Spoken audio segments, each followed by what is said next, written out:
Let's talk through the basics of bowl turning. The first step is to rough the bowl out, which basically means you're going to get it perfectly round. When you're doing this work with carbide lathe chisels, like the woodpecker's chisels, hold the chisel so it's perfectly parallel to the floor.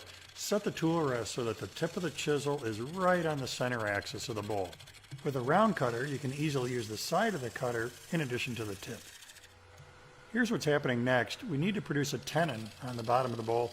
That'll allow us to turn the bowl around, grab the tenon in a chuck, and start hollowing out the inside. So here I've switched to a square cutter rather than the round one in order to produce a sharply shouldered tenon.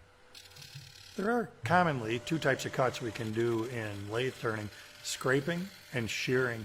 We started this bowl by scraping it. Shearing is going to give us a much better surface finish, which is great. That means less sanding. So here I'm rolling the chisel on its side a little bit, establishing a shearing angle.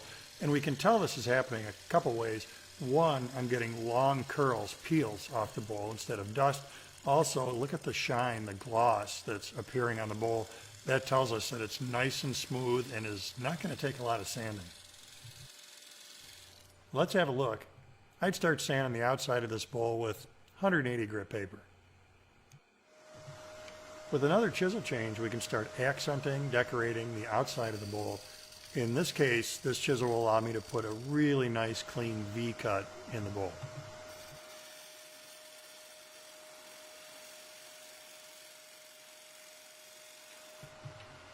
Back to the round chisel, and we can start hollowing the inside. You know what you're doing here? Just taking away everything that doesn't look like a bowl.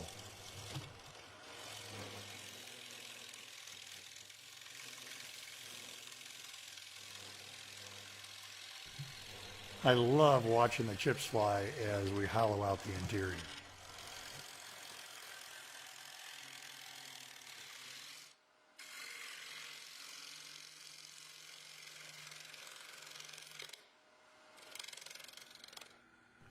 With just a little bit of sanding, this bowl will be ready for finish. I love how this bowl came out. Great cut quality off of the woodpecker's chisels really helped reduce my sanding time.